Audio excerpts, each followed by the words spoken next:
O pusulayı niçin okumadınız paşa? Ar ettim hünkârım.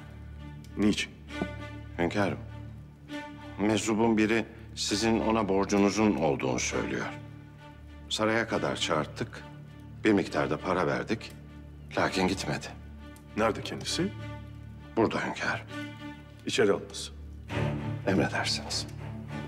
Veysel Efendi'yi çağırın evladım.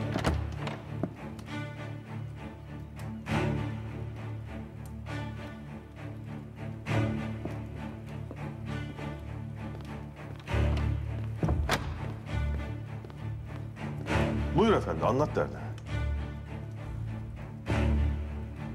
Hünkârım, bana borcunuz var hünkârım. Size nereden borcum varmış evladım? Efendim,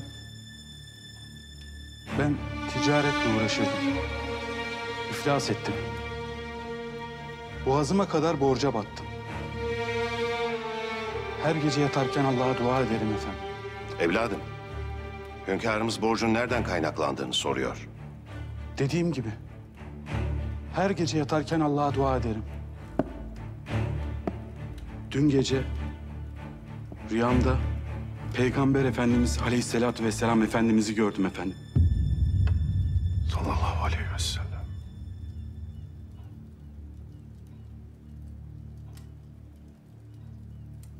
Bana dedi ki, Hamidimize söyle, her gece getirdiği salat, selam ve zikri dün gece getirmeyi unuttu. Git ihtiyacın olanı ondan iste dedi efendim.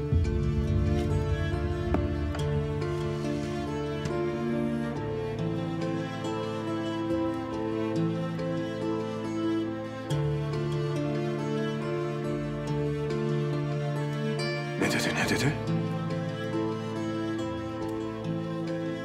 Hamidimiz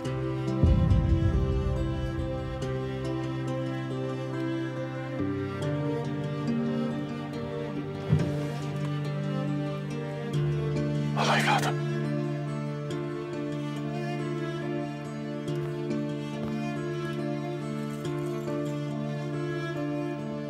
Ne dedi, bir daha söyler misiniz? Hamidimiz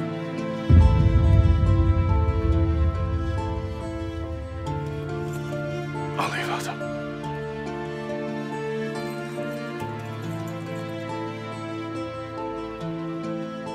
Ne dedi, bir daha söyleyiniz.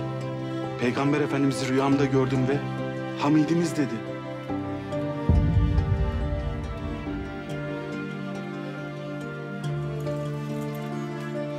Al.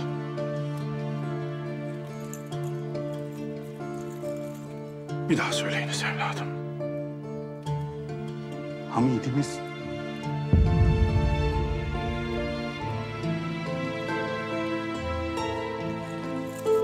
Al evladım. Evladım, aldıklarınız yetmedi mi? yetti paşam. Borçlarımı hemen ödeyeceğim.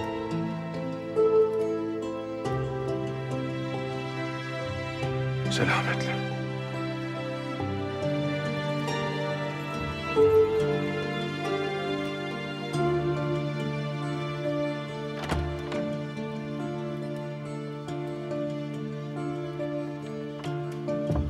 Hünkârım. Neredeyse üzerinizde ne varsa alacaktı. Sen ne dersin paşa? Vallahi billahi tüm servetimi, saltanatımı istese verirdim. Dün gece çalışıyorduk paşa. Masanın üzerinde uykuya kalmışız. Salavatı unutmuşuz.